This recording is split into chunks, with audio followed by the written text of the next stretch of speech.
जब पता चला ब्रजवासी आए हैं तो उन्होंने पूछा राधा रानी भी आई हैं? तब किसी ने बताया, बोले हाँ किशोरी जी भी आई हैं। कृष्ण पटरानियों ने अहंकार वश, अपने रूप लावण्य के प्रति अहम वश किशोरी जी के दर्शन की अभिलाषा रखी। हम त्रिभुवन सुंदर हैं, स्वर्ग की भी अप्सराएं भगवान की पटरानियों को देख करके घूंघट कर लेती हैं, इतनी सुंदर हैं भगवान की पत्नियां।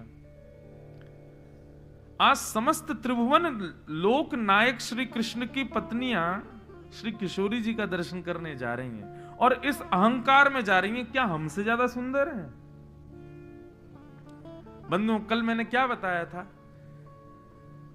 श्री जी, हमारे ठाकुर जी दिखेंगे ना तो हो सकता है उसके बाद भी दोष आपके भीतर रहे, लेकिन श्री जी जिस दिन दिख गई ना उस दिन दोष टिक नहीं पाएगा आपके भीतर।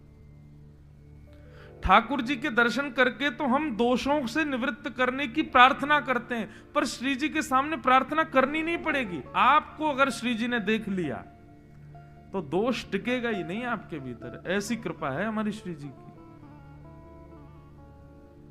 काम, क्रोध, लोभ, ईर्ष्या, द्वेष, अभिनिवेश जो भी हमारे भीतर है, ठाकुर जी के सामने जाओगे तो आपको प्रार्थना करनी पड़ेगी, नाथ हमारा क्रोध कम करो, नाथ हमारा मोह कम करो, हे नाथ हमारे लोभ को आप नष्ट करो। पर श्री जी के सामने जाके आपको कहना नहीं पड़ेगा।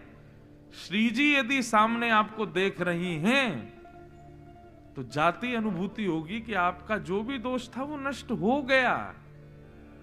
ठाकुर जी से तो करवाना पड़ता है, लेकिन श्री जी तो बिना कहे करती हैं। रुक्मणी आदि पटरानियां सब श्री जी से मिलने के लिए जैसे ही गईं, एक सुंदर शिविर जैसा लगा था, कपड़े का एक टेंट लगा था कुरुक्षेत्र में। जैसे ही उसमें प्रवेश किया, परम सुंदरी मृगनयनी कुंगराले केश, ऐसी अलकावलियां मुखमंडल पर आ रही हैं तो मानो ऐसा लग रहा है कि मानो शरद पूर्णिमा के चंद्रमा के आगे काले काले बादल घूम रहे हों। उस रूप लावण्य का दर्शन करके भगवान की अष्ट पटरानियां मोहित हो गई, बोलना भूल गई कि हमें कुछ कहना है, और आपस में चर्चा करने लगी, सौंदर्य तो इसे कहते हैं, हम किस बात का अभिमान कर, मतलब पहला रूप देखते ही अभिमान नष्ट हो गया कि हम सुंदर हैं, ये अभिमान था उनको। रूप लावण्य का दर्शन करके रुक्मणी आदि पटरानियों ने प्रणाम किया, हे राधिका जी हमारा प्रणाम स्वीकार करें। तब उस परम सुंदरी ने रुक्मणी जी को उठा करके हृदय से लगाया, बोले कि क्षमा करें, पर किशोरी जी की सहचरी हूं मैं, किशोरी जी तो भीतर विराज रही है, ये तो दासियों की कृपा है। यदि श्री जी की दासी देख ले तो अहंकार शून्य हो जाते हैं, श्री जी देख ले तो क्या होगा। अष्ट पटरानियों में से 2 पटरानियों ने तो वहीं हाथ जोड़ दिए, बोले इससे ज्यादा सुंदर हम देख नहीं पाएंगे भीतर, जिनकी दासी इतनी सुंदर है, श्री जी कितनी सुंदर होंगी, हम यही प्रणाम करें। दासी कोई देख के लौट गई वहीं से। 6 पटरानियों ने भीतर प्रवेश किया तो जो सौंदर्य बाहर देखा उससे भी अति गुना ज्यादा सुंदर। प्रणाम किया, हे श्री जी हमारे प्रणाम को स्वीकार करो। उस सुंदरी ने भी हृदय से लगाया, बोले नहीं नहीं मैं दासी हूं, श्री जी भीतर विराज रहे हैं। अंत तो गत्वा रुक्मणी ही रह गई, बाकी सब तो बाहर से ही लौट गई दासियों को देख के, बोले हम देख ही नहीं पाएंगे श्री जी को। जैसे तैसे मूर्छा अवस्था रुक्मणी जी को आ रही है, इतना सौंदर्य, इतना सौंदर्य। रुक्मणी जी को लग रहा है सुंदरता की इनकी दासियों की चरण की धूली भी नहीं हूं मैं, श्री जी कैसी होंगी। पर मन में अभिलाषा है, द्वारिकाधीश के चित्त में निवास करने वाली श्री जी को एक बार देखूं तो सही। और जब पूर्ण रूपेण अहंकार शून्य हो गई, देहाभिमान शून्य हो गई रुक्मणी, तब मुख्य भवन में प्रवेश किया तो अनंत कोटि उर्वशियों के सौंदर्य को भी लज्जित करने वाली, कोटि कोटि कामनियों को भी लज्जित करने वाली अनंत सुंदरी कन्याएं वहां खड़ी हैं, और उन अनंत सुंदर कन्याओं को भी लज्जित करने वाली परम सुंदरी श्री किशोरी जी मध्य में विराज रही। बोलो वृषभानु दुलारी की वर्णन का विषय नहीं है बंधुओं। सोचो, उमड़ घुमड़ के वंशी बजाते हैं ठाकुर जी, कितनी गजगामनी आ जाए, कितनी मृगनैनी आ जाए, ठाकुर जी की वंशी बंद नहीं होती। लेकिन जब देखी वृषभानुजा हिय विच उठी हूक, वंशी रह गई हाथ में फिर ना लागी फूंक। ऐसे ही रह जाए ठाकुर, बजे ही ना है वंशी। इसीलिए हमारे वृंदावन में श्री जी घूंघट में रहती हैं, ताकि इनकी वंशी बजे, ताकि ये कृपा बरसावें। क्यों? यदि श्री जी ने अपनो घूंघट ऊपर कर लियो ना, तो त्रिभुवन नायक श्री कृष्ण भी, वो भी मोहित हो जाते हैं श्री जी के ऊपर। रुक्मणी जी मूर्छित होकर के गिर पड़ी किशोरी जी के चरणों में, देख ही नहीं पाई किशोरी जी का मधुर स्वरूप। अद्भुत है बंधुओं हमारी श्यामा जी। बंधुओं, एक बार मैं अपनी कथा में कह रहा था, और एक संत ने मेरी इस बात पर मोहर लगा के सिद्ध कर दिया, आप बिल्कुल सत्य कह रहे हो। मैंने तो मन का भाव कहा था कि हमारे श्याम सुंदर और श्री जी में यदि भेद हो तो कितना भेद है। रुक्मणी जी से किसी ने पूछा कि श्री जी कितनी सुंदर हैं, जो बाकी की पटरानियां भीतर नहीं जा पाई, उन सब ने रुक्मणी जी के बाहर आने के बाद पूछा कि किशोरी जी कितनी सुंदर हैं, ये बताओ। बोले सुनो, हमारे द्वारिकाधीश दिन भर के श्रमित, दिन भर के थके हुए जब रात्रि में आते हैं और आकर के शयन शैया पर लेटते हैं, अपने समस्त आभूषणों को उतार देते हैं, अपने केशों को खोल लेते हैं, घुंघराले केशों को, नेत्रों में थोड़ी थोड़ी नींद भरी होती है, आंखें थोड़ी थोड़ी लाल हो जाती हैं। ऐसे श्याम सुंदर थके हारे जब शयन सैया पर पौड़ते हैं, ऐसे पौड़े हुए श्याम सुंदर का यदि वर्ण कृष्ण से गौर कर दिया जाए तो ऐसा लगेगा मानो श्री जी लेटी हुई। इतनी सुंदर है श्री जी, कोई भेद नहीं बता सकता है, बिल्कुल एकाकार स्वरूप है। जैसे श्याम सुंदर है वैसे ही किशोरी जी हैं, बस ठाकुर जी श्याम वर्ण के हैं और किशोरी जी गौर वर्णा है। तप्त कांचन गौरांगी, सुनने का कहने का विषय नहीं है, श्री जी तो अनुभूति का विषय है। अनुभव करो, श्याम सुंदर को ध्याते रहो, एक दिन ध्याते ध्याते श्याम सुंदर ही किशोरी जी के रूप में प्रकट हो जाएंगे। श्री जी को अद्भुत स्वरूप है भैया। हमारी लाडली जू ने सब पर कृपा की और कृपा करके सब पटरानियां किशोरी जी को प्रणाम करके वापस पधारी। आगे बंधुओं भागवत में सुदामा चरित्र सुनाया गया। कृष्णस्यासीत् सखा कश्चित् ब्राह्मणो ब्रह्मवित्तमः विरक्तेन्द्रियार्थेषु प्रशांतात्मा जितेन्द्रियः। कृष्णस्यासीत् सखा कश्चित्, भगवान के एक सखा थे। एक बात बताएं आपको, भागवत में सुदामा जी का नाम नहीं है, भागवत में राधा रानी का नाम नहीं है। स्पष्ट राधा किशोरी जी के लिए संकेत करके राधा कहीं नहीं लिखा, स्पष्ट सुदामा शब्द कहीं नहीं लिखा हुआ। कई लोग पूछते हैं क्यों नहीं है, कई बड़े विवाद भी हुए, राधा नाम है कि नहीं है, आदि आदि सब विवाद। देखो वैष्णव का स्वरूप है, विवादों में नहीं पड़ता, निधान में पड़ता है, उसका कोई ना कोई निधान निकालता है। हमारे मन में भाव आता है भाई श्रेष्ठ जन जो होते हैं ना, उनका नाम उच्चारण नहीं किया जाता। शास्त्रों में आज्ञा की गई है गुरु का, पत्नी का, पति का, प्रेमी का अपना स्पष्ट नाम उच्चारण नहीं करना चाहिए, आयु घटती है। इसीलिए हमारे यहां नियम है, माताएं बहनें पति का नाम नहीं लेती, और पति को भी मां का, अपनी पत्नी का नाम नहीं लेना चाहिए। इसलिए कोई ना कोई संबोधन करके ही बोलते हैं।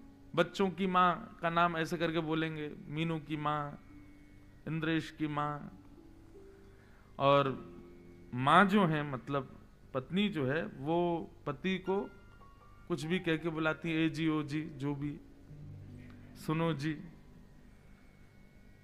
अब आप लोगों को ज्यादा अनुभव होगा कैसे बुलाती हैं, आप ही लोग बुलाती हो। तो स्पष्ट नाम उच्चारण का विधान, लेकिन इसको लागू कर देते हैं माताओं के ऊपर, पर ये भाइयों के लिए भी है। माताओं का अपनी पत्नी का नाम नहीं बोलना चाहिए। हम जिससे बहुत स्नेह करते हैं उसका नाम उच्चारण स्पष्ट नहीं करना चाहिए। अपने गुरुजनों का स्पष्ट नाम उच्चारण नहीं करना चाहिए। एक संतान घर में है, उस अकेली संतान का नाम उच्चारण नहीं करना चाहिए। इसके शास्त्रों में कई भाव बताए गए। तो हमारे मन में यही भाव आया कि श्री वेदव्यास जी महाराज श्रेष्ठ मानते हैं, सुखदेव जी श्रेष्ठ मानते हैं सुदामा और श्री किशोरी जी को। भैया ये वो स्थिति के हैं कि इनका नाम हम लिख नहीं सकते, उच्चारण कर नहीं सकते, इसलिए भागवत में श्री जी और सुदामा जी का स्पष्ट नाम उच्चारण नहीं है। अति सम्मान जिसका होता है उसका नाम उच्चारण नहीं होता। तो सुदामा जी को केवल संकेत किया कि एक भगवान का सखा था, ब्राह्मण था, विरक्त था, प्रशांत था, बस गुणी गुण बताए, नाम नहीं लिखा।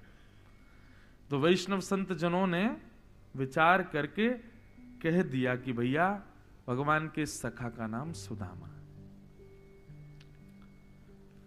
सुदामा जी, उनके अंदर 3 गुण हैं। पहला विरक्तिंद्रिय, दूसरा प्रशांतात्मा, तीसरा जितेंद्रिय। ये 3 गुण जिसमें ठाकुर जी का वो सखा, जिसके हृदय में भी ठाकुर जी के प्रति मैत्री भाव है, जिसके भी हृदय में ठाकुर जी के प्रति सखा का भाव है, वो इन 3 चीजों का ध्यान रखे। पहली बात विरक्तिंद्रिय, इंद्रियों से विरक्त हो जाओ। विरक्तिंद्रिय का मतलब क्या है? मेरे हिसाब से विरक्तिंद्रिय का तात्पर्य कानों को वही बात सुनानी है जो कृष्ण संबंधी हो, आंखों को वही दिखाना है जो कृष्ण संबंधी हो, नासिका से वही सुगंधी लेनी है जो कृष्ण संबंधी हो, जिह्वा से वही स्वाद लेना है जो कृष्ण प्रसाद हो। समझ में आई बात? हम प्रत्येक इंद्रिय से सांसारिक वस्तु ग्रहण करते हैं, परंतु स्थिति ऐसी हो जाए कि जो कृष्ण संबंध ना होगा जिस वस्तु का, वो हम स्वीकार नहीं कर सकते। समझ में आई बात? यदि कोई कितनी भी अच्छी बातें कर रहा हो लेकिन उसमें कृष्ण संबंधी चर्चा नहीं है, चले जाओ। कोई कितना भी महंगा इत्र परफ्यूम ले आए, लेकिन भगवत चरण सेवा उससे नहीं हो सकती हो, उसको स्वीकार मत करो नासिका से। कितना भी सुंदर दृश्य हो, लेकिन ठाकुर जी युक्त ना हो, उसको मत देखो। हनुमान जी महाराज जब लंका गए ना, तो लंका देख करके बोले, वाह कितनी सुंदर है, बड़ी प्यारी है, पर राम जी से युक्त नहीं है। जला दी, नष्ट कर दी पूरी। और पूरी लंका में केवल एक जगह बची जहां पर राम अंकित था, श्री विभीषण जी का घर। उसके अलावा कुछ छोड़ा ही नहीं। क्यों? बोले जो राम जी के नाम से अंकित नहीं, भाव से अंकित नहीं, कितनी भी सुंदर हो, व्यर्थ है, राख के समान है। इसका मतलब यह नहीं कि आप भी कुछ जला दो कि भाई इसे ठाकुर जी संबंध नहीं है, हनुमान जी ने जलाई लंका, हम भी जला दें इसको। कहने का अभिप्राय, आंखें मूंद लो, जो भगवत संबंधी ना हो उसको क्या देखना।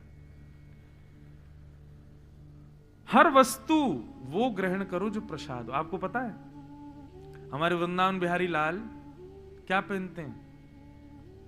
बिहारी जी का दर्शन सबने किया है। बिहारी जी को देखो, हमारे राधारमण जी को देखो, राधा वल्लभ जी को देखो, इनका श्रृंगार देख के कभी आपको यूं नहीं लगता कि ये तो हैं तो पुरुष, ये श्रृंगार करते हैं पूरा जो है माताओं वाला? क्यों?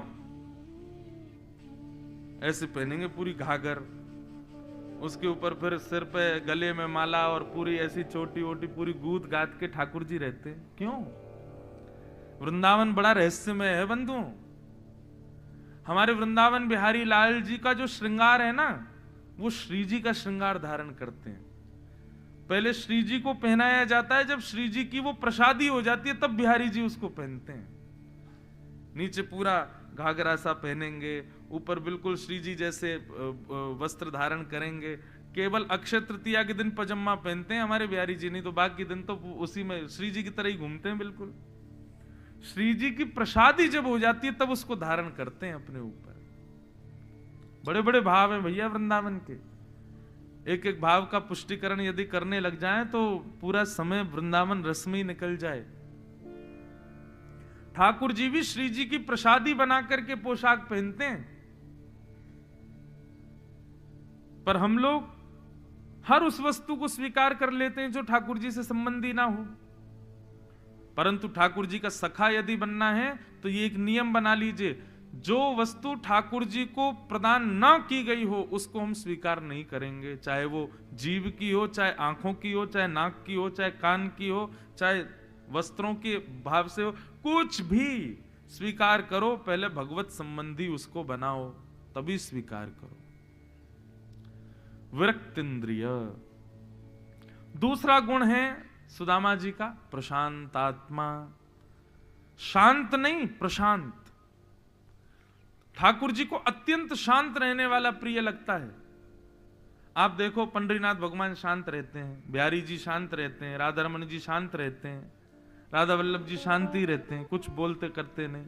आप सबके घर में लड्डू गोपाल हैं, कैसे रहते हैं? शांति रहते हैं बेचारे। दाल में नमक ज्यादा डाल दो कुछ नहीं बोलेंगे, रोटी जला दो कुछ नहीं बोलेंगे, सब्जी में मिर्च कर दो ज्यादा कुछ नहीं बोलेंगे, चुपचाप खा लेंगे। ऐसा ही स्वभाव जब अर्चक का हो जाएगा, शांत, चाहे कैसी भी स्थिति जीवन में आ जाए, कभी मुख से एक शब्द ना बोले, प्रशांत हो जाए, तब ठाकुर जी की प्रतिमा बोलने लगती है। लेकिन ठाकुर जी शांत क्यों रहते हैं? क्योंकि हम बोलने देते नहीं, हम अपनी बातें खत्म करते नहीं। हम इतना बोलते हैं, एक एक स्थिति को ठाकुर जी के सामने कह देते हैं, ऐसा क्यों कर दिया, ये दुख क्यों, ये सुख क्यों, हर वस्तु को बोलना नहीं। ठाकुर जी की तरह आप भी प्रशांत हो जाओ। बस जब बोलो सो हरि कथा, जब कहो सब हरि चर्चा, प्रशांत। तो पहला लक्षण विरक्त इंद्रिय, दूसरा लक्षण प्रशांत आत्मा, तीसरा लक्षण जितेंद्रिय, अपनी इंद्रियों को जीतो। इंद्रिय कोई इच्छा प्रकट करे बंधुओं, अभी जीव की इच्छा हो रही रसगुल्ला खाना है और आपने तुरंत फोन करके और ऑर्डर कर दिया रसगुल्ला, तो निश्चित मानो आपकी जीभ बहुत बिगड़ जाएगी। आपकी जीभ ने इच्छा प्रकट की रसगुल्ला खिलाओ, लेकिन आपने घर में ही रखे गुड़ को खा लिया, तो जीभ को ये इंडिकेशन मिल जाएगा ये मेरे वश में नहीं है। मैं कह रहा था इसको रसगुल्ला खिलाओ, ये गुड़ खिला रहा है। मैं कह रहा था इसको आलू की सब्जी खिलाओ, ये करेला खिला रहा है। इंद्रिय जो मांगे उसको विपरीत वस्तु प्रदान करो, उससे क्या होगा, मन को ये बात पता चल जाएगा कि ये मेरे वश में नहीं है, मैं इसके वश में हूं। क्यों? मैं जैसा कहता हूं ये करता ही नहीं है। इसको कहते हैं इंद्रिय दमन, इंद्रियों को दबाओ। इंद्रिय जो इच्छा प्रकट करे उसके विपरीत वस्तु उसको दो, उससे क्या होगा, धीरे धीरे इंद्रिय निग्रह हो जाएगा, धीरे धीरे इंद्रियों की इच्छाएं समाप्त हो जाएंगी। ये सुदामा जी के लक्षण है बंधु, और सुदामा जी के लक्षण मतलब भगवान के सखा के लक्षण। ये तीन लक्षण जिसमें आ गए, ठाकुर जी उसको सखा बना लेते हैं। सुदामा जी महाराज नित्य नेत्र बंद करके भगवान का दर्शन वहीं बैठे बैठे करते हैं, परंतु आज पत्नी ने हठ पूर्वक कहा जाओ द्वारिका, मेरी सौगंध है जाओ। सुदामा जी क्यों नहीं जाते हैं? कहीं मेरी दीनहीन अवस्था देख करके कृष्ण ये ना सोचे कुछ मांगने आया है। और सुशीला सुदामा जी की पत्नी वो इसलिए चाहती है कि इनकी दीनहीन अवस्था देख करके भगवान को लगे तो सही कि भाई ये मेरा मित्र है, कुछ दो इसको। दोनों के स्वभाव अलग है। सुदामा जी अपनी अवस्था दिखाना नहीं चाहते और पत्नी चाहती है कि कृष्ण को इनकी अवस्था दिखे, तब तो हमारा घर चले।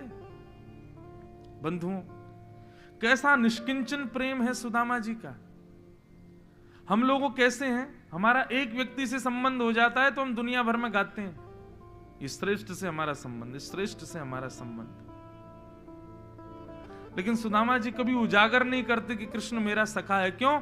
कृष्ण पे संशय नहीं होगा, लोग मेरे पे संशय नहीं करेंगे, कृष्ण पे करेंगे। बताओ, ऐसा दीनहीन सा सखा है कृष्ण का। इसलिए सुदामा जी द्वारिकाधीश के पास नहीं जाते कि कहीं मेरी अवस्था देख के ये ना सोचे कुछ मांगने आया है। परंतु आज पत्नी ने सौगंध दी, जाओ मिल के आओ। और सुदामा जी गए, जैसे तैसे द्वारिका पहुंचे। द्वारपालों से जाकर के कहा, भगवान हमारा नाम सुदामा है, हम द्वारिकाधीश के बचपन के सखा हैं, केवल उनको देखने आए हैं, मिलने की भी आवश्यकता नहीं, दूर से हमको दिखा दो बस, हम देख करके चले जाएंगे। प्रेम में बंधुओं ज्यादा चाह नहीं होती, और जहां बहुत चाह होती है ना, वहां प्रेम नहीं होता। प्रेम में चाह कम होती है।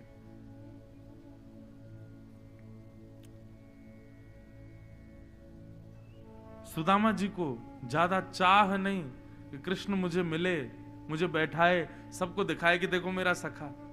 सुदामा जी तो कहते हैं कोई खिड़की देख लो भैया, द्वारिका में ऐसी कोई खिड़की हो जहां से कन्हैया चलता फिरता दिख जाए, एक झलक देखते ही मैं वापस चला जाऊंगा। मुझे आवश्यकता नहीं कि उसके सामने मुझे बैठाओ, उसे बताओ कि भैया मैं आया हूं, मैं केवल उनको देखना चाहता हूं। कैसे निष्किंचन हैं श्री सुदामा जी। बंधुओं, मैं कथाओं में कहा करता हूं, हम चतुर बनने में कोई कमी नहीं छोड़ते। हम कितने चतुर बनते हैं, लेकिन ठाकुर जी को चतुर लोग बिल्कुल प्रिय नहीं।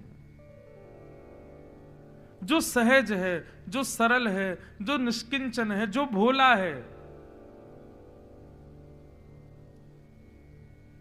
ऐसा व्यक्ति ठाकुर जी को बहुत प्रिय है।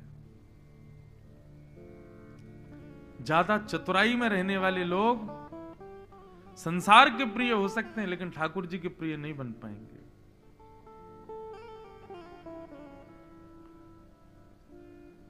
द्वारपालों ने जाकर के जैसे ही भगवान को बताया कि द्वार पर एक दीनहीन सा ब्राह्मण आया है, आपको अपना बचपन का सखा बता रहा है, उसने अपना नाम सुदामा बताया है। सुदामा नाम सुनते ही ठाकुर जी स्तब्ध हो गए। बोले तुम उनको द्वार पे ही छोड़ा है, लेके नहीं आए? मेरे मित्र सखा सुदामा आए हैं। बोले हाँ नाथ, हमने सोचा आप प्रसाद पा रहे हैं इसलिए हम उनको भीतर नहीं लाए। द्वारिकाधीश प्रसाद छोड़ करके भागे। बड़े बड़े राजा द्वार पर खड़े हैं, सबको छोड़ करके भागे। सबको तिरस्कार करते हुए, सबको त्यागते हुए द्वारिकाधीश दौड़े। मुख्य द्वार पर खड़े हुए सुदामा जी को जाकर के अपने अंक में भर लिया। और द्वारिकाधीश सुदामा जैसे भावों से युक्त वैष्णव जब आता है, ठाकुर जी फिर विचार नहीं करते। मैंने कल भी कहा बंधुओं, ठाकुर जी अपने नियम कायदे दायरे सब तोड़ देते हैं। प्रेम तो हो, प्रेम तो दिखाए कोई, सब तोड़ने को तैयार। वो बैठे ही इसीलिए नियमों में कि तोड़ के दिखाओ, तोड़वा के दिखाओ हमारे नियम। हमें तो 2-4 बार अनुभव हुआ, ठाकुर जी खूब अपने लाल जी के तो हम खूब तोड़वाते हैं, लेकिन अपने लाल जी के तोड़वाने से क्या फायदा, अपने ही घर के हैं। कोई बाहर के हमारे लिए तोड़ा तो हम जाने। एक मुझे कई सारे हैं, लेकिन एक आध स्मृति में हैं। द्वारिका की बात है, श्री द्वारिकाधीश के सन्मुख में 3-4 बार पद सेवा कर चुका हूं। सन्मुख बैठ के पूरे साजवाज के संग खूब पद सुनाए द्वारिकाधीश को। तो एक बार रात्रि में हम सब बैठे थे, द्वारिकाधीश को पद सुना रहे थे, तो मुझे पुजारी जी ने बताया आप 2-3 पद गाएंगे, उसके बाद पर्दा आ जाएगा। 15-20 करीब 40 मिनट में ठाकुर जी का श्रृंगार बढ़ाया जाएगा, शयन का श्रृंगार धारण कराया जाएगा, और फिर 1-2 पद और सुनाइएगा, फिर पद की सेवा विश्राम। मैंने कहा ठीक है।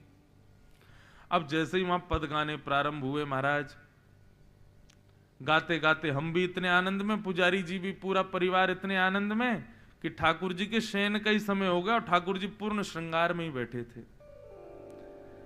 2-3 पद होने के बाद मैंने कहा हाँ भैया अब मैं थोड़ी देर इंतजार करूं, आप श्रृंगार बढ़ाओ। समय देखा, बोले अरे ठाकुर जी के तो शयन का समय हो गया, अब श्रृंगार बढ़ाएंगे तब तक तो 11 बज जाएंगे। तो बोले कि कितने वर्षों में, कितने वर्ष बाद श्री द्वारिकाधीश जी की पूर्ण श्रृंगार में शयन आरती हुई।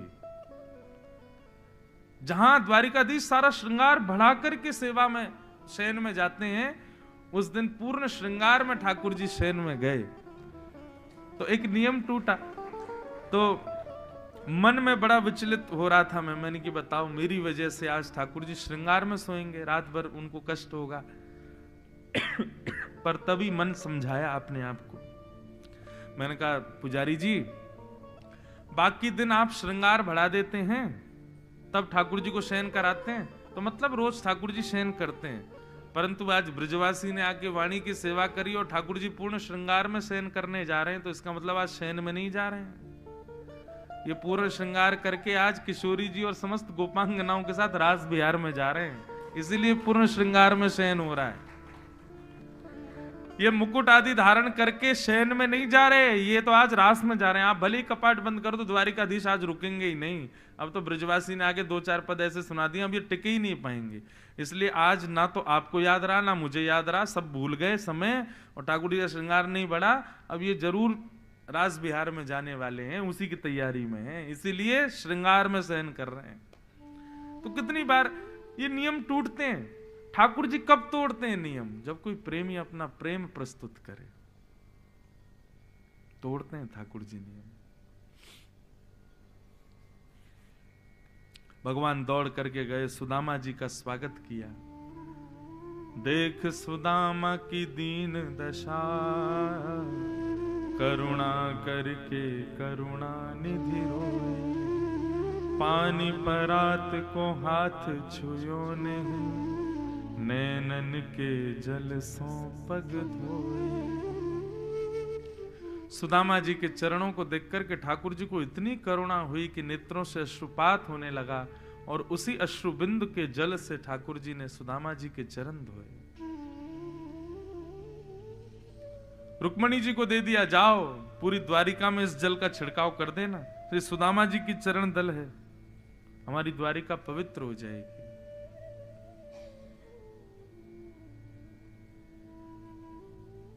बंधुओं, कोई व्यक्ति आइडल ढूंढ रहा हो ना, इन्हीं को बनाओ।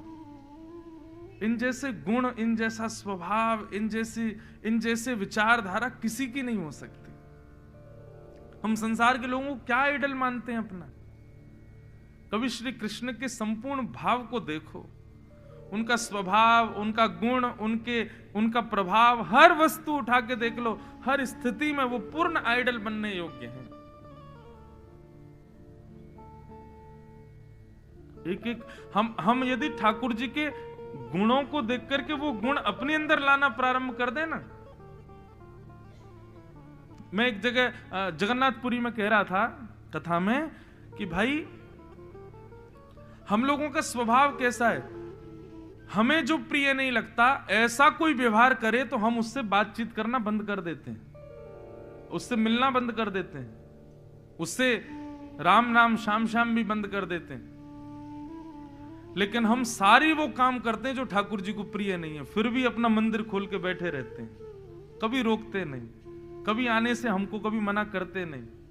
कभी ऐसा नहीं होता कि हम मंदिर जा रहे हो और कोई ऐसी घटना हो जाए हम जा ही ना पाए, फिर भी द्वार खोल के बैठे रहते हैं। कितने दयालु, कितने करुणामय। हम कामी, क्रोधी, लोभी, मोही, द्वेष, ईर्षा सब कुछ हमारे भीतर है।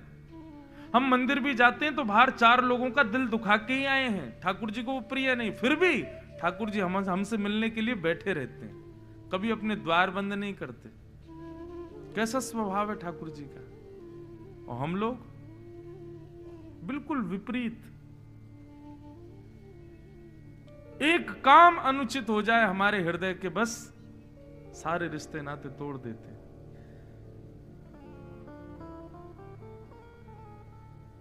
ठाकुर जी से सीखो क्षमा करना। बहुत क्षमा करते हैं ठाकुर जी। जो लोग प्रायश्चित करते हैं ना अपने पापों का, प्रायश्चित में क्या करते हैं? पत्र, पुष्प, फल यही चढ़ा देते हैं। बताओ, उससे ठाकुर जी राजी भी हो जाते हैं। यहां किसी को मनाना हो तो हम गाड़ी गिफ्ट कर रहे हैं, उसको ना जाने कितने महंगे महंगी वस्तुएं गिफ्ट कर रहे हैं, तब भी वो मानता नहीं है। और यहाँ ठाकुर जी को हार पहना दो, माला पहना दो, इससे ही खुश हो गए, चल ठीक है, तेरे सारे दोष खत्म, हम तुझसे प्रसन्न हैं, राजी। कितने सरल हैं ठाकुर जी।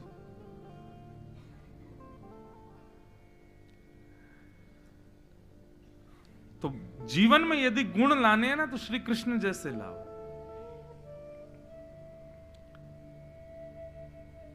सुदामा जी ऊपर सिंहासन पर बैठे हैं और नीचे आसन पर श्री कृष्ण बैठे हैं और चर्चा कर रहे हैं दोनों। अपने बाल्यकाल का स्मरण करने लगे। सुदामा जी ने, ठाकुर जी ने सुदामा जी से पूछा, सुदामा जी ब्याह हो गया आपका? बोले हाँ हो गया। बाल बच्चे? बोले वो भी हो गए। ठाकुर जी बोले हमको तो नहीं बुलाया आपने। बोले अब लाला, हमारे ब्याह में दुल्हा दुल्हन के पावे के लाए तो प्रसाद बचो ना, बराती ने कैसे पवाते। और लाला तू अकेलो तो आतो ना, द्वारिका की कितनी सेना तेरे संग आती, हम तो वही में ही लुट जाते, या हमारे हमने तो को नहीं बुलायो। लाला हमारी छोड़, तू बताते ना ब्याह कर लियो। ठाकुर जी बोले बात बदलो, कोई और बात करो। नहीं नहीं लाला बता ना, तेरा ब्याह है को? ठाकुर जी बोले हाँ हो गया। कहाँ है भाभी, कहाँ है? बोले बात बदलो, कोई और बात करो। ये भाभी भाभी से मिलने का क्रम क्या? बोले नहीं नहीं हम आए हैं द्वारिका, हमारी बहू तो घर पे है, तेरी तो यही होगी, बता कहाँ है भाभी, कौन सी है? अब वहां तो इतनी सुंदर सुंदर सब खड़ी, हाथों में पात्र लिए। सुदामा जी को लगा द्वारिकाधीश है, कहीं उनकी सहचरी सखी ना हो कोई। भगवान बोले मिलना है भाभी से? बोले हाँ मिलना है। बोले रुको बुलाते हैं। ठाकुर जी ने इशारा किया, आओ भाई सब लोग। लाइन लग गई लंबी। सुदामा जी बोले अड़ोस पड़ोस की आ गई होंगी। कई बार महात्मा आ जाते हैं तो पूरी कॉलोनी आ जाती है दर्शन करने। मैं रुक्मणी प्रणाम, देवी चरसो भाग्यवती रहो। मैं जामवती प्रणाम, देवी चरसो भाग्यवती रहो। मैं सत्यभामा, मैं कालिंदी, मैं मित्रविंदा, सब प्रणाम कर करके जा रही हैं सुदामा जी को। ठाकुर जी कोने बैठे बैठे देख रहे हैं सुदामा जी को। सुदामा जी देख करके बड़े प्रसन्न हो रहे हैं। बोले लाला चल बढ़िया, आज तो खूब प्रणाम है रही है। 200-300 पत्नियां प्रणाम कर गई। सुदामा जी के तो हाथ पांव थक गए, पसीने आने लगे। सुदामा जी बोले लाला कितनी और हैं? बोले 16,108। ये सब अपनी है? भगवान बोले हम पहले ही मना कर रहे थे भाभी से मिलने की मत कहो, सब अपनी है। बोले लाला हमने तो एक ब्याह कियो, तू को नाए बुलायो तो तू इतना नाराज है रो, और तेने इतने ब्याह किए एक में ही बुला ले तो हमें। 16,108 ब्याह में कोई एक में आ जाते हम। ठाकुर जी बोले इतने में, कितने ब्याह में तो मैं खुद भी ना गए हो, मेरे बिना ही ब्याह है गो। कितने ब्याह में तो दूल्हो भी ना हो। सुदामा जी बोले लाला भैया पत्रो दुबरो सो मेरो शरीर है, मेरी हड्डी ने गिन ले गो भैया, इतना कमजोर आदमी हूं मैं 200-300 में थक गऊ। 16,108 प्रणाम करके जाएंगे तो लाला मेरी तो हालत बहुत खराब हो जाएगी। एक काम कर, पत्नी 16,108 ने, पति तो एक ही है। बोले हाँ पति हम ही है। तो एक काम कर लाला, तू मोको प्रणाम कर, मैं तू को आशीर्वाद दे दूं, वही से ये सब आनंदित हो जाएंगी। और बंधुओं द्वारिकाधीश दंडवत प्रणाम कर रहे हैं और सुदामा जी उनको आशीर्वाद दे रहे हैं। सब पत्नियों की ओर से पति प्रणाम कर रहा है। कैसा दृश्य रहा होगा। दीनहीन से श्री सुदामा जी बैठे हैं द्वारिका के सिंहासन पर। अक्रूर जी आदि सब लोग चमड़ उड़ा रहे हैं। उग्रसेन द्वारिका के राजा पंखा जल रहे हैं सुदामा जी को। लक्ष्मी आदि सब देवियां लाइन से खड़ी हैं हाथ जोड़ करके। और जगत नियंता जगदाधार तीनों लोगों को अपनी भ्रगुटी पर रखने वाला दंडवत प्रणाम कर रहा है सुदामा जी को। कैसा दृश्य रहा होगा। रोमांचित हो जाता है मन ठाकुर जी की लीला सुन करके, कह करके। सुदामा जी ने ठाकुर जी को उठा के हृदय से लगाया। बंधुओं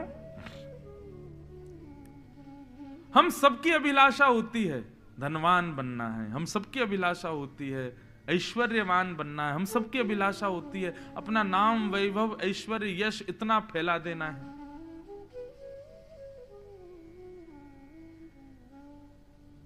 सुदामा जी जैसी हमारी भक्ति हो, भक्तिवान हम बने, ऐसी अभिलाषा किसी की नहीं होती। जिससे ठाकुर जी रीझें ऐसी अभिलाषा किसी की नहीं होती। ऐसी गाड़ी लाऊंगा पूरी कॉलोनी देखे, ऐसा घर बनाऊंगा सारे रिश्तेदार वाह करें, ऐसी पत्नी लाऊंगा सब रिश्तेदार कहें भैया कौन से नक्षत्रों में कुंडली बनवाई थी, इतनी बढ़िया पत्नी। ऐसे स्कूल में बालकों को पढ़ाऊंगा, सबके बालक कहें कि भैया हमको भी इनके जैसा बनना है। पर कभी ये भाव क्यों नहीं आता कि हम ऐसी भक्ति करें कि कभी सुदामा, सूरदास, मीराबाई आदि ये सब भी प्रसन्न हो जाएं, वाह तेरी भक्ति बहुत जोर की भैया। हमारे अंदर ऐसी भावना ही नहीं आती। हम केवल संसार को रिझाने, मनाने और उन्हीं को लुभाने में लगे हैं। कभी ऐसी भावना क्यों नहीं आती कि श्री राधारमण लाल जी हमसे रीझें, श्री राधारमण लाल जी हमसे आनंदित हो जाएं। हम सब उस मिथ्या संसार को ही खुश करने में क्यों लगे रहते हैं? कभी ठाकुर जी की प्रसन्नता का भाव हृदय में क्यों नहीं रखते? सुदामा जी के पास वो कुछ भी नहीं था जो आज का मानव चाहता है, परंतु देखो दृश्य, स्वयं ठाकुर जी उनके चरणों में लेटे, लक्ष्मी हाथ जोड़ करके खड़ी है, अक्रूर आदि सब सैनिक चमड़ डोरा रहे हैं और द्वारिका के प्रमुख सिंहासन पर सुदामा जी बैठे। भगवान ने सुदामा जी को खूब संपत्ति प्रदान की। सुदामा जी ने पत्नी से कहा भैया देखो ये द्वारिकाधीश ने इतने बड़े बड़े बड़े महल बना के दे दिए, अब महलों में भजन तो होते नहीं। देखो एक बात कहें स्पष्ट, बुरा नहीं मानिएगा, बहुत व्यवस्थाओं में भजन नहीं होता। मैं जब पढ़ता था ना अपने गुरुजी से, आज भी पढ़ता हूं, अभी भी समय मिलता है तो गुरुजी पढ़ाने आते हैं। तो पहले जब गुरुजी मेरे को पढ़ाने आते थे तो मैं क्या करता था, अपने कमरे में बढ़िया बिस्तर के ऊपर चौकी लगा, चौकी के ऊपर कपड़ा बिछा, उसके ऊपर भागवत जी सजा के, तुलसी जी रख, ये रख वो रख, इतनी व्यवस्थाएं करी। गुरुजी आकर के हमको सीधा यही बोले, इतनी व्यवस्थाओं में कभी नहीं पढ़ पाओ। मैंने कहा तो गुरुजी कैसे पढ़े? बोले बिल्कुल अकिंचन निष्किंचन होकर के पढ़ो, तभी तुम्हारा अध्ययन हो पाएगा। तब ये सूत्र हमारे गुरुदेव से प्राप्त हुआ कि भाई बहुत व्यवस्था में भक्ति नहीं हो सकती। जो बहुत व्यवस्थाओं में रहता हो, बहुत व्यवस्थित जीवन जीता हो, ऐसे गद्दे पर सोना, ऐसा एसी लगेगा, ऐसी लाइट, ऐसा व्यवस्था, ऐसा कमरा, ऐसा ये, वो भजन नहीं कर सकते। भजन तो उसी का हो सकता है जो व्यवस्थाओं में रहता हो। हमारे वृंदावन में एक महाराज जी थे, वो क्या करते थे पता है? गद्दा लाए खरीद के, उसको फाड़ के उसमें से सारी रुई निकाल दी, उसमें कंकड़ भर दिए और कंकड़ भर के उस गद्दा पे बैठ गए। किसी ने आके पूछा, बोले बाबा जी कहा की हो तुमने? बोले भैया देखो है तो गद्दा, लेकिन कंकड़न को गद्दा है, भीतर से चुभ रहो है। तो बोले अगर रुई के गद्दा पे बैठेंगे तो जब नींद नहीं आनी होगी तब भी आ जाएगी, लेकिन ये कंकड़ को गद्दा है, यहाँ पे नींद तभी आएगी जब बहुत अति आ जाएगी, जब बिल्कुल ऐसी स्थिति हो जाएगी कि अब तो कंकड़ पे ही नींद आ रही है तभी नींद आएगी, उसके अलावा नींद आएगी नहीं। उतनी देर भजन तो बनता रहेगा कम से कम। अब गद्दा पे बैठे हो, सोफा पे बैठे हो, तब तो कथा है रही है महाराज, और उबासी ले रहे हैं, ऐसा स्वर आवे कभी कभी तो मुझे लगा कोई बंसी में कोई स्वर आया, लेकिन पता चला नहीं, एक सज्जन ने उबासी ली है। इतनी व्यवस्थाओं में कथा सुनी जाती है, इतनी व्यवस्थाओं में भजन होता है ना। व्यवस्थाओं में भजन कथा नहीं हो सकते। कथा सुननी है, भजन करना है, भगवत प्राप्ति करनी है तो थोड़ा व्यवस्थाओं का त्याग करना पड़ेगा। एक आसन पर बैठना पड़ेगा, मेरुदंड सीधा रखना पड़ेगा, मन बुद्धि चित्त सब एक समान करने पड़ेंगे, 4 घंटे अन्न जल का त्याग करना पड़ेगा, मन बुद्धि को एकाग्र करना पड़ेगा, तभी हो पाएगा। बहुत व्यवस्थाओं में भजन नहीं होता। सुदामा जी बोले भैया महलों में भजन नहीं होते, सुशीला अब तुम ही रहो इन महलों में। जैसे ही सुदामा जी जाने लगे, इतने में द्वारिकाधीश प्रकट हो गए और सुदामा जी से बोले यदि महल में कृष्ण संग रहे तो भजन हो जाएगा। सुदामा जी रहो इन महलों में, वचन देता हूं मैं आपके संग रहूंगा। संग रहूंगा तो भजन बनेगा। और ऐसे सुदामा जी को ठाकुर जी ने अत्यंत संपत्ति दी, परंतु भक्ति युक्त संपत्ति प्रदान करके आनंदित किया। बोलो भक्त वत्सल भगवान की जय। तो भगवत संबंधी संपत्ति मिले, भगवत संबंधी व्यवस्थाएं मिले, वो आनंददायी है। उसके विपरीत यदि मिले तो वो भजन नहीं करने देंगे।